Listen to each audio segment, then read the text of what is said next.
Bueno, empezamos la segunda parte de esta edición, en la que nos vamos a centrar en lo que son proyectos relacionados con el Internet de las Cosas que se están haciendo aquí en Extremadura, ¿no? Entonces empezaremos con Daniel, ¿vale? de PanSpan, que nos va a presentar lo que es sensorización inalámbrica, ¿no? Nos va a hablar de sensorización inalámbrica, y después continuaremos con la gente de eHealth para presentar lo que es la parte de telemedicina dentro del Internet de las Cosas. Claro, gracias Juan Miguel. A ver, ¿cómo metemos aquí? Aquí lo tenemos. Bueno, una pequeñita presentación para los que no me conocéis, que sois muchos. Bueno, los que me conocéis, algunos desearéis no haberme conocido algún día, pero bueno.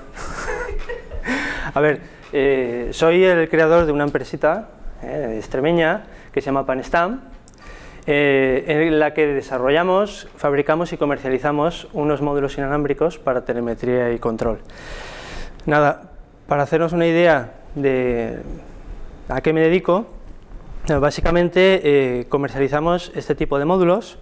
Son módulos de telemetría, si no está hecho ni para transmitir voz ni datos, pero, bueno, datos informáticos, volúmenes de datos. Esto es banda estrecha, esto es para enviar informaciones físicas sobre el estado de lo que nos rodea o de lo que no nos rodea, da igual. Y bueno, dicho esto, vamos a empezar a hablar en términos genéricos y sin personalizar en ningún momento sobre lo que hacemos en PanStam, sino simplemente de cuáles son los casos de uso o en qué se están utilizando las tecnologías inalámbricas de bajo consumo en aplicaciones de Internet de las Cosas. IoT, Smart Cities, en automatización con conectividad a Internet o como queramos llamarlo. Bueno, a nivel inalámbrico, muchas de estas catalogaciones y descripciones son también extensibles al mundo de lo cableado, pero bueno, vamos a hablar de la radio. Dentro de las tecnologías radio, dentro de las tecnologías radio, de las más comunes que encontramos pues son las que son derivadas de la tecnología IP, todas las que vienen a hacer, las que vienen a sustituir el cable físico IP por radio, como es el caso del Wi-Fi, WiMAX, GPRS, 3G. Estas tecnologías no son de bajo consumo, normalmente o siempre requieren de una alimentación constante, son módulos, son dispositivos que deben estar despiertos en todo momento, se dediquen a telemetría o no, y eso hace que, por regla general, no sean aptas para alimentarse por batería. Entonces, muchas veces el proyectista, la empresa, el aficionado, el profesional, o da igual quien sea, cuando se acomete un proyecto de telemetría y de control vía radio, muchas veces se intenta justificar que queremos radio precisamente porque al final nuestros sensores los queremos alimentar por pilas, por baterías.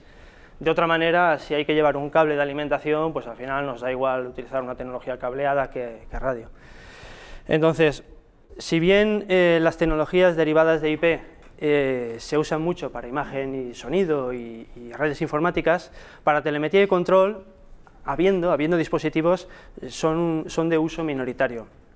Hay una segunda catalogación, que son las similares al Bluetooth, en el que estas tecnologías normalmente entran de lo que conocemos como área personal, ¿no? Son dispositivos que rodean a la persona o a la computadora o al coche, son tecnologías de comunicación punto a punto, ya no necesitan de comunicación vía un router, con lo cual tienen bastante tirada, porque la gente enseguida cuando piensa en controlar cosas desde un móvil, enseguida dice Bluetooth, que tiene móvil, no me hace falta un router, puedo estar en la calle fuera de cualquier infraestructura IP y monitorizar, controlar cosas.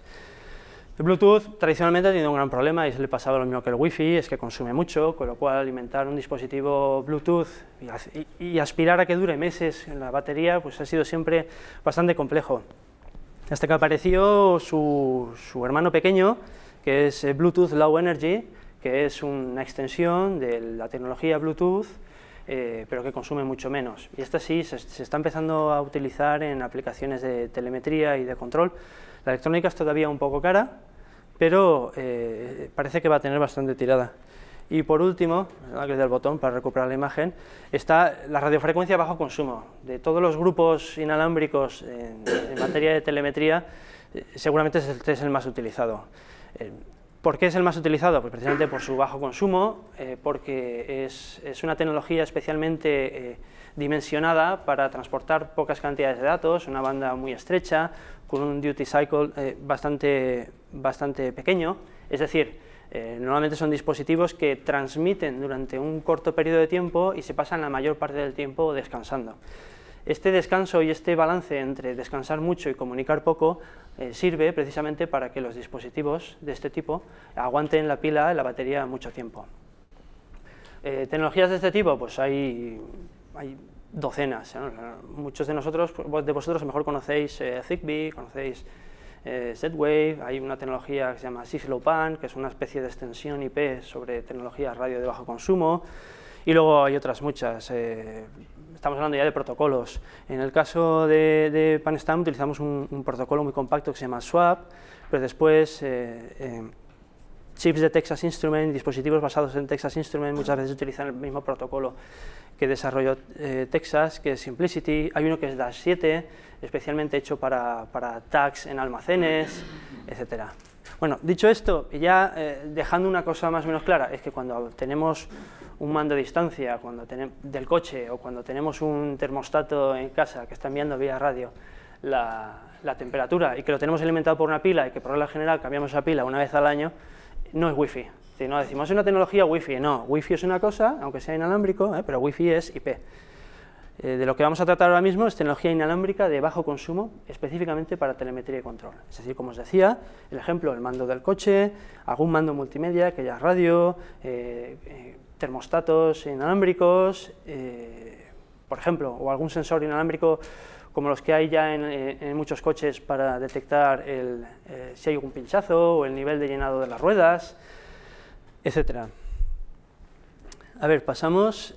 Bueno, esto es un poquito de historia. Bueno, este soy yo, perdonad. Perdonad. Bueno, déjalo que suene, Esa es la mujer, me está diciendo algo.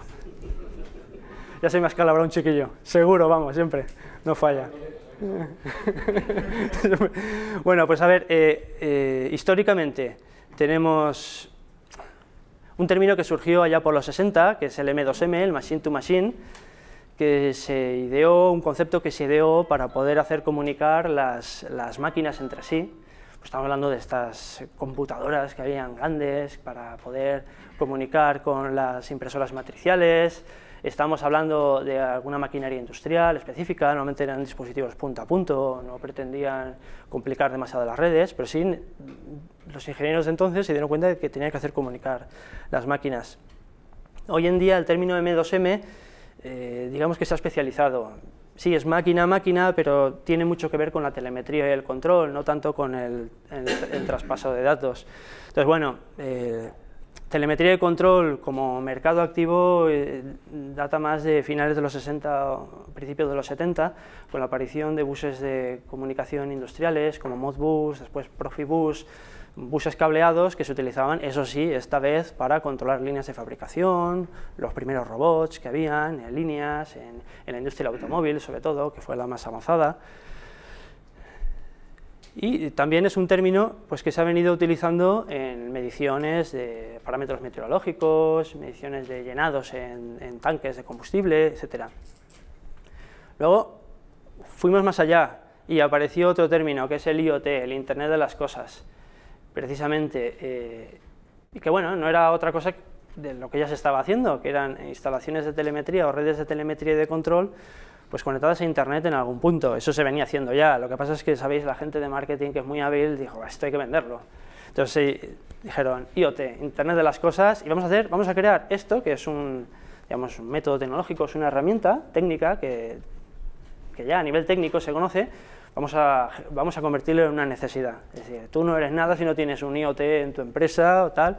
Entonces, cuando surgió el término, ese término más reciente, ya es pues, de menos de 10 años o de 10 años, en el que se empezó a hablar de que todo tenía una posible conectividad con Internet, etcétera, esto que seguramente ya habréis oído en alguna de las presentaciones de hoy. Y bueno, dentro del IoT, pues del Internet de las Cosas, pues campos de aplicación que se han venido desarrollando durante mucho tiempo, como el control de edificios, control de explotaciones agrícolas, el healthcare típico, o gestión sanitaria de individuos, control de dispositivos móviles, O otros términos marketing también muy recientes, como es el Smart Building, el Smart Grid y todas estas cosas, que no viene a ser más que monitorización de consumos eléctricos y monitorización y control de algunos parámetros físicos en entornos urbanos, no viene a ser más que eso. Bueno, pues hecha esta intro, a ver, ¿qué tipos de aplicaciones que podemos tener? Tenemos aquí un grafiquito muy mono. Vale, pues nada, esto es un ejemplo de posibles aplicaciones de forma gráfica, que lo tenemos un poquito más detallado. Pues nada, pues tenemos control de edificios, os decía, gestión de explotaciones agrícolas, ya sea en invernaderos, en espacios abiertos, gestión de residuos urbanos, control de alumbrado público, seguimiento de individuos, y bueno, y luego están todos los futuribles, todas las posibles tendencias en el futuro. Parece ser que bueno, se está trabajando en líneas de dispositivos inalámbricos de bajo consumo que directamente incidan en la sociabilización de la gente, por ejemplo, ¿no? Ya se están usando en estudios sociológicos y antropológicos dispositivos inalámbricos para saber, por ejemplo, por franjas de edades, qué individuos se acercan a qué individuos y poder después acumular todos esos datos y poder digerirlos por profesionales. Precisamente la digestión de los datos es otra de las grandes revoluciones que está por llegar en este tipo de aplicaciones. Estamos en la fase, yo creo que ya última parte de la fase de fiebre de la tecnología, en la que sí buscamos inalámbricos, sensorizar, actuar, pero muchas veces, y os hablo por propia experiencia, muchas veces no se va más allá de una mera monitorización o una actuación vía remota, desde una web. Sí, hay algoritmos supuestamente inteligentes que nos facilitan la vida, pero de momento no se está haciendo gran cosa con esa información. Estamos subiendo ahora mismo mucha información, casi de forma irracional, la estamos subiendo, pero todavía no, excepto algunos casos particulares, todavía no estamos aprovechando esa información, como por ejemplo para prever epidemias o movimientos de población o tendencias políticas, tendencias de moda, yo qué sé, cualquier tipo de cosas. Yo creo que esta va a ser otra de las grandes revoluciones que va a llegar en materia de sensorización y de Internet de las cosas. Bueno, a ver qué más. Sí, bueno, esto es la típica arquitectura, para los que os gusta un poquito más la tecnología, es la típica arquitectura de una solución de telemetría y de control. Es válido tanto para entornos inalámbricos como cableados, en el que básicamente tenemos arriba. ¿Esto tiene puntero? No voy a probarlo, pues apago algo. ¿Ah, sí? Justo. Tenemos aquí la nube inalámbrica, en este caso, de dispositivos, interactúan entre ellos, pero en algún momento tenemos una pasarela que da conectividad IP a nuestra red inalámbrica. Esto es un caso constante. Normalmente en toda instalación IoT, de Internet de las cosas o conectada a Internet, como queramos llamarlo, tiene que haber un cacharro conectado a nuestro router. Porque si no, no hay manera de enviar esos datos tal cual a Internet. ¿Por qué? Porque nuestros dispositivos no son Wi-Fi, no tienen acceso directo al router, son dispositivos inalámbricos de bajo consumo, repito. Y esto es válido también para Bluetooth o para tecnologías inalámbricas de bajo consumo muy relacionadas con el mundo IP, como puede ser Cislopan o algunas de las nuevas subcatalogaciones de Zigbee. Y bueno, una vez tenemos los datos aquí que pasan por la pasarela y pasan a Internet, pues ahí ya es labor informática, a ver qué se quiere hacer con toda esta información, visualizarla, representarla de alguna manera, sacar gráficas, lo que os decía, aplicar una algoritmia que dé sentido a todo este trabajo de pasar datos a Internet, más allá de monitorizar y actuar, que de por sí ya está bien, y gracias a eso pues podemos vivir de proyectos de este tipo, pero se va a ir un paso más allá y seguramente se hará que en la nube se puedan gestionar recursos de una forma más independiente, sin necesidad de actuación directa de las personas. Bueno, y aquí os voy a hablar, veis que la presentación es bastante corta, os voy a hablar de tres casos con los cuales yo personalmente tengo experiencia. Son casos de proyectos, de aplicación, de soluciones inalámbricas de bajo consumo, para aplicaciones que todos podemos entender ahora mismo. Luego, siempre surgen proyectos, cuando crees que conoces, que sabes que que conoces todas las posibles aplicaciones de tu tecnología o de las tecnologías, después recibes una llamada y te acaban proponiendo historias que la verdad no se te habían pasado por la cabeza. Pero estos son casos bastante sencillos. Bueno, el control de edificios, pues nada, muy sencillo. También de nuevo esta arquitectura es exportable al mundo cableado, pero en el mundo inalámbrico se hace más evidente. Cuando se instalan dispositivos inalámbricos, sea del tipo que sea, enseguida el instalador tiene una preocupación. Esa preocupación es vigente desde el primer momento, es la cobertura. Llegará, tendré cobertura, se podrá leer desde el piso de abajo, podré leer el piso de arriba, si llegará, no llegará, yo le tengo que hacer un presupuesto a mi cliente. Igual, yo prefiero pedir más dispositivos y que vayan repitiéndose la información, eso es típico, ¿no? Pero bueno, en el caso de los edificios suele ser bastante sencillo, ya que por regla general lo que se suele hacer es montar redes inalámbricas, a ver si tenemos el gráfico, se monta redes inalámbricas independientes por planta, ¿eh? Entonces nada, tenemos redes independientes que de alguna manera, vía pasarelas IP, se conectan a nivel de planta y toda la información se reúne por una troncal IP, ya sea pues, Ethernet, una Ethernet dedicada para telemetría o compartida con la infraestructura IP del edificio, que puede ser también fibra óptica, lo que sea. De este modo, al final, a nivel IP, pues tenemos toda la información de telemetría y de control de nuestro edificio de una forma segregada por planta, mientras que las plantas, entre plantas no se influye, así que nos podemos preocupar de qué tipo de forjado hay en cada planta y simplemente, eso sí, las paredes y tal. Bueno, este caso es bastante sencillete, este es un poquito más complejo, la verdad es que es uno de los grandes retos cuando una ingeniería se topa ante un proyecto de control de alumbrado público que a priori parece muy sencillo, ¿no? Diríamos, bueno, pues si hay que hacerlo vía radio está clarísimo, una farola va repitiendo información y se la va enviando a la siguiente, y así, pues nada, podemos hacer kilómetros, pero bueno, estamos hablando de tecnologías inalámbricas de bajo consumo con una banda bastante estrecha, y al final son cientos de farolas, se van repitiendo la información de una a la otra, no es tan fácil. Realmente, sí, es esta la metodología por la que optan la mayor parte de las soluciones hoy en día, pero bueno, nuevamente hay complejidades añadidas, como es qué pasa si alguna farola se estropea, ya no me llega la información a la siguiente. Estamos hablando de farolas que a lo mejor están separadas 40 50 metros entre ellas, y hay instalaciones donde a lo mejor no es viable poner una antena visible. Bueno, hay muchas complejidades que depende de cada proyecto. Una de las tendencias en el mundo inalámbrico, sobre todo en lo que concierne a Smart Cities,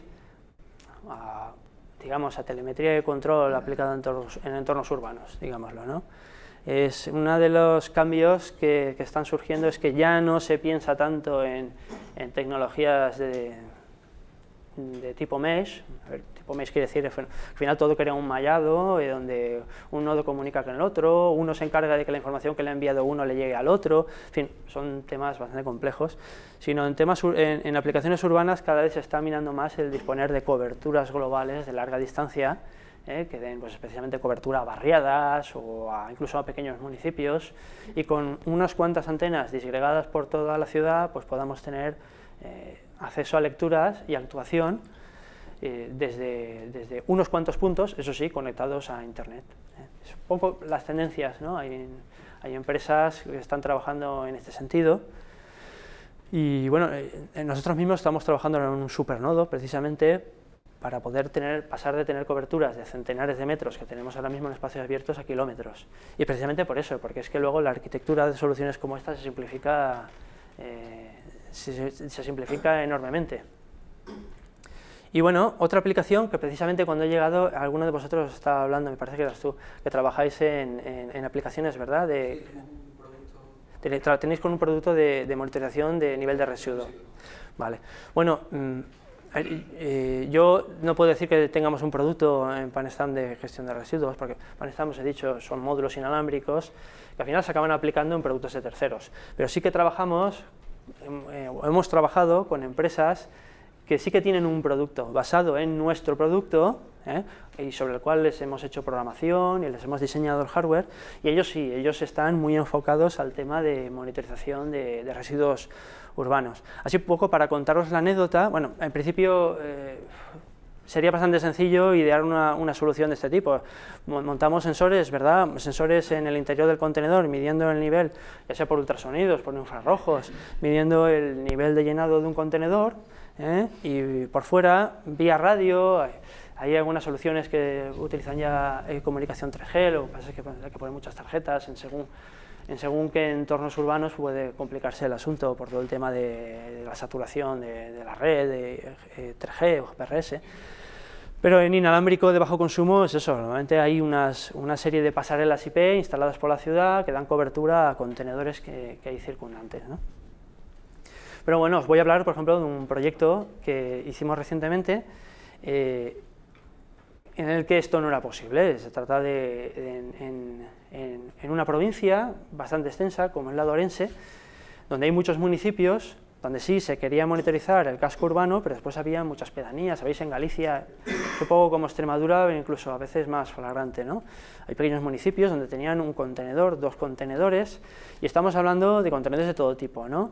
A la compañía de recogida de residuos lo que le supone un inconveniente no pasar todos los días a recoger los residuos orgánicos, porque eso lo hacen de todos modos, lo hacen todos los días, menos el domingo, creo, pero cartón y vidrio, el plástico parece ser que lo tenían bien controlado, cada 2 días o no sé cuánto, pero cartón y vidrio, por ejemplo, era incontrolable para ellos. Entonces iban cada tantos días, no lo sé, y a veces se encontraban pues, los contenedores vacíos, 30 kilómetros a lo mejor que ha hecho un camión de recogida para tener que venirse de vacío, o al contrario, llegaba y aquello estaba saturado, desbordado, con lo cual pues, había que hacer una limpieza, y entonces les ocurrió a la misma empresa el monitorizar este tipo de contenedores. Lo que pasa es que colocar una infraestructura de lectura de este tipo de sensores, una infraestructura física y estática, es complejo en una extensión tan vasta, porque al final casi que encarecía más esta infraestructura de lectura que la propia infraestructura de sensorización. Entonces, ¿qué se hizo? La propia empresa propuso, bueno, nosotros hacemos toda la recogida de todos los residuos, nuestro camión de residuos orgánicos pasa por allí todas las mañanas o todas las tardes. Dice, ¿por qué no ponemos el dispositivo de lectura en el propio camión de recogida de residuos orgánicos?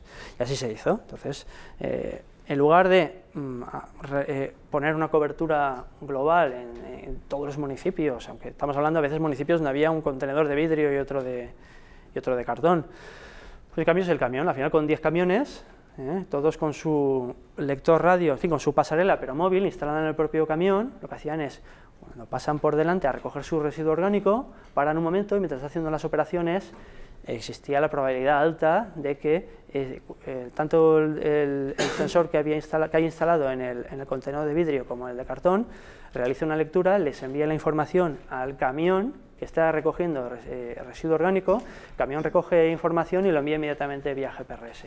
Así, bueno, no se tiene una información en tiempo real, pero se tienen 2, 3 lecturas, incluso más, del nivel de llenado que la empresa les era suficiente como para al final poder decidir si enviar un camión o no.